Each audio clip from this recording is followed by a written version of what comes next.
सातारा शहराच्या वतीने आज महाराष्ट्र नवनिर्माण सेनेचे अध्यक्ष आदरणीय राजसाहेबांनी जी भूमिका घेतली, हिंदीची सक्ती पहिलीपासून जी सरकार करत आहे त्याचा निषेध करण्यासाठी आज आम्ही या ठिकाणी जमलेलो आहोत। या ठिकाणी अनेक पालकवर्ग असतील, शिक्षक असतील, पत्रकार असतील, साहित्यिक असतील, सगळ्यांनी या आंदोलनाला पाठिंबा दिलेला आहे।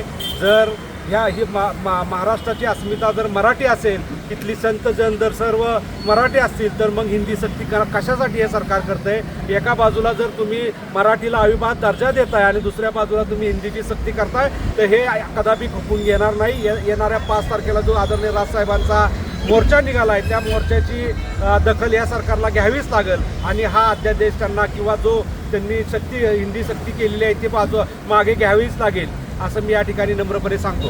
सातारा जिल्ह्यातून 5 तारखेच्या मोर्चाला किती सैनिक जाणार आहेत? सातारा जिल्ह्यातून जो आझाद मैदानावर राजसाहेबांचा मोर्चा आहे त्यासाठी आज आमची बैठक आहे आणि या साताऱ्यातून जास्तीत जास्त महाराष्ट्र नवनिर्माण सेनेचे पदाधिकारी, त्याचबरोबर पालकवर्ग असतील, साहित्यिक असतील, लेखक असतील, यांनीसुद्धा आम्हाला आग्रह केलेला आहे। त्यांनासुद्धा या ठिकाणून तिथं आम्ही आंदोलनासाठी नेणार आहोत। नितीश राणे यांनी या संदर्भात थोडं व्यंगात्मक पद्धतीनं म्हणजे राज ठाकरेंची टिंगल केल्यासारखं केलंय, काय सांगाल? नितेश राणेची लायकी काय आहे? त्या नितेश राणेला आदरणीय आमचे जे महाजन काका आहेत त्यांनी योग्य उत्तर दिलेले आहे। त्याची उंची बेडकासारखी आहे, त्याचं नाक नेपाळ्यासारखं आहे आणि त्याचं चालणं ते पेंग्विनसारखं आहे। त्यामुळं त्यानं सूर्यावर तुंकण्याचं काम करू नये, नाहीतर येणाऱ्या काळात त्याला त्याची जागा दाखवल्याशिवाय महाराष्ट्र सैनिक गप्प बसणार नाही।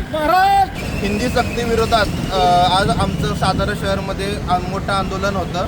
यावेळेस आम्ही शाळेसमोर मोठ्या प्रमाणात पालकांच्या सह्या घेऊन हिंदी सक्तीला हा विरोध केलेला आहे आणि ज्या प्रकारे सरकार 1ली ते 5वी मधल्या मुलांना हिंदी सक्ती करत आहे त्याचा आम्ही तीव्र विरोध करत आहोत। येणाऱ्या 5 तारखेला तुम्हाला नक्की त्याचं मराठी माणसाची ताकद काय असते मुंबईला दिसेल। त्याचप्रमाणे सातारा शहरातून तमाम माझ्या मराठी बांधवांना मी आवाहन करतो की त्यांनी मोर्चाला सहभागी व्हावं। ज्यांना शक्य असेल त्यांनी मोर्चातून सहभागी व्हावं, ज्यांना नसेल जमत त्यांनी सोशल मीडियाद्वारे मराठी भाषेला आपण मदत करावी टिकवण्यासाठी, हेच एक आग्रह करतो। धन्यवाद।